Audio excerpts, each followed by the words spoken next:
লোকসভা নির্বাচনের ভোটের ওপরে চিত্র পরিষ্কার, মানে সামনের দিনে নরেন্দ্র মোদী নেতৃত্বেই ভারতে আরেকটা সরকার তৈরি হতে চলেছে।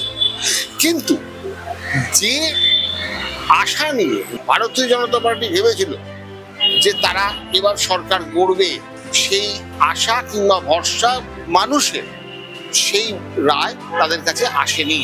বিরোধী জোট মানে ইন্ডিয়া জোটের একটা বক্তব্য যে তারাও সরকার করতে পারে, কিন্তু এই মুহূর্তে তুল্যমূল্য বিচারে, আসন সংখ্যার বিচারে যে জায়গায় দাঁড়িয়ে রয়েছে, সেখানে লোকসভা ভোটের এই আসন সংখ্যার জায়গায় যে জায়গায় দাঁড়িয়ে রয়েছে, আগামী দিনে সরকার আরেকবার নরেন্দ্র মোদীর নেতৃত্বেই এনডিএ সরকার হবে। কিন্তু বিজেপি যেটা বলেছিল যে এবার 400-র উপরে আসন পাবে, সেটার কোনো চিত্র নেই। উত্তরপ্রদেশ নিরাশ করেছে ভারতীয় জনতা পার্টিকে।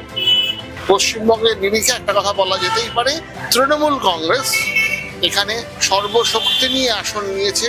মূল যে ইস্যু এই আসন নেওয়ার ক্ষেত্রে রাজনৈতিক বিশেষজ্ঞদের সঙ্গে আমরা সারা দিন ধরে আলোচনা করার সুবাদে একটা জিনিস বুঝতে পেরেছি যে লক্ষ্মীর ভান্ডার একটা মূল ইস্যু হিসেবে পরিণত হয়েছে।